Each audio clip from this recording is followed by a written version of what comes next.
O que é ser humano? Você já pensou sobre isso? Quando você compartilha o saber só cresce. Compartilha o saber só cresce. Essa noção de ser humano talvez seja a noção mais central dentro da forma de vida que a gente vive hoje.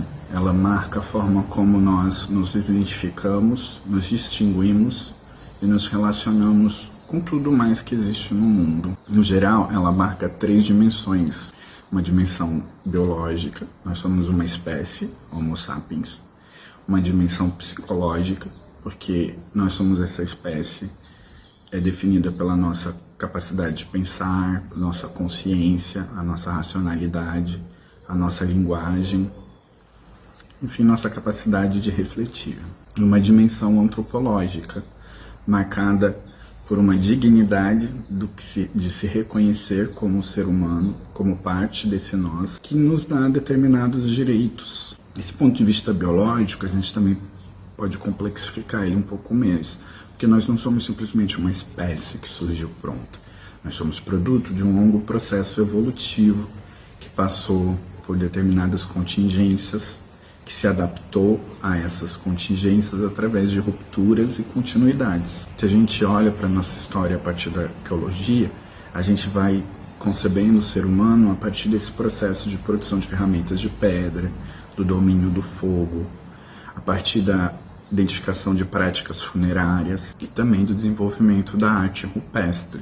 Essas são as primeiras características que nos permitem reconhecer o ser humano nessa história mais antiga da vida. E aí, a partir disso, desse processo, nós vamos identificando aquelas adaptações biológicas que vão favorecendo essa nossa organização enquanto um grupo, uma espécie específica de vida, que é mãos capazes de manipular as coisas, o famoso polegar opositor, um cérebro plástico que tem a capacidade de se moldar e se adaptar a um ambiente ao longo do tempo, um aparelho vocal capaz de articular linguagens complexas, enfim, uma capacidade de se adaptar. Do ponto de vista psicológico, nós não somos apenas aquela espécie que pensa, mas nós somos uma espécie que aprende a pensar. E esse aprender a pensar, ele é formado com o tempo, a partir da infância, a partir do cuidado que nós recebemos ao longo dessa infância, da nossa interação com a linguagem e com as nossas experiências. Assim nós formamos as nossas memórias, a nossa imaginação, a nossa capacidade de abstração, que é a nossa capacidade de pensar sobre as coisas, e a nossa consciência de nós mesmos.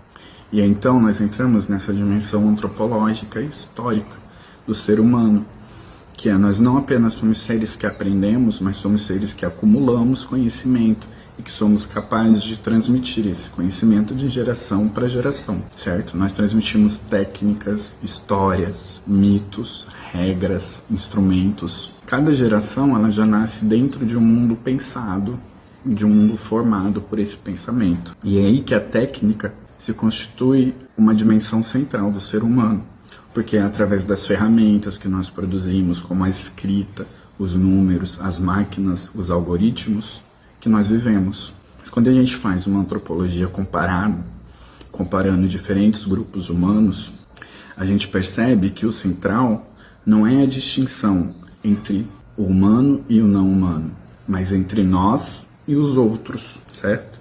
Então é comum que nós identifiquemos grupos que se reconheçam como nós, que vão usar termos que nós traduzimos como humanos, como pessoas, como gente de verdade, enquanto os outros grupos são classificados enquanto animais, espíritos, forças da natureza, comida, inimigos, seres perigosos. Assim, essa distinção entre humanidade, entre humanos e não humanos, entre nós e os outros, ela não é uma característica específica do Ocidente, científico, psicológico, filosófico. Essa distinção ela se dá mais na forma como nós operamos essa distinção entre nós e os outros. Hoje a gente vive dentro de abrangido por uma ideia por uma universalização dessa ideia do ser humano.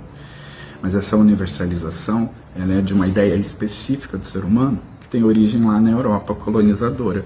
certo? Ela parte de um modelo específico centrado no fato de ser europeu, de ser branco, de ser masculino, que se vê como detentor de uma racionalidade específica, que é marcado pela relação de propriedade com as coisas, que é cristão e que é letrado, que é culto dentro de uma determinada cultura. Enquanto os outros foram animalizados, naturalizados, desumanizados, certo? Efeitos disso é o próprio colonialismo, o racismo, o machismo, onde o negro e a mulher são colocados cada vez mais próximos da natureza e menos detentores dessas capacidades humanas.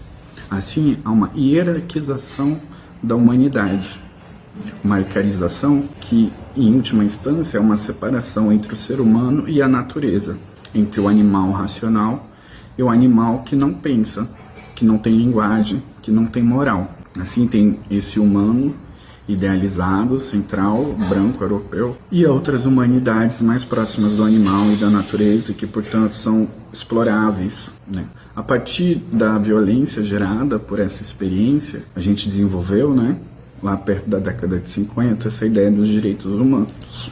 Os direitos humanos. Só que mesmo esse direito humano, esse reconhecimento de uma dignidade inata aos seres dessa espécie, ela não se espalha, ela não abrange a totalidade, né? Esse ser humano digno desse direito, ele tem que se provar ser humano, detentor dessa moral, detentor dessa capacidade de se apropriar das coisas. Portanto, aí marca uma inclusão que, na verdade, é uma inclusão condicional, condicionada, né?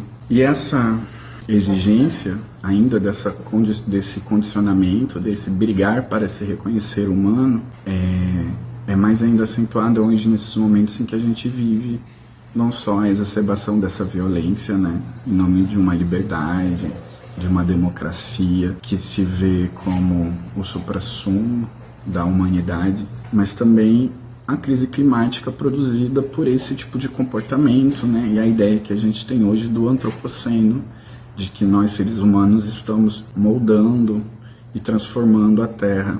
Só que isso, como eu disse, é o antro de uma humanidade específica. E hoje nós somos chamados, talvez, então, a abandonar essa humanidade, a se abrir para outras humanidades que não se enxergam como superiores ou separadas da natureza.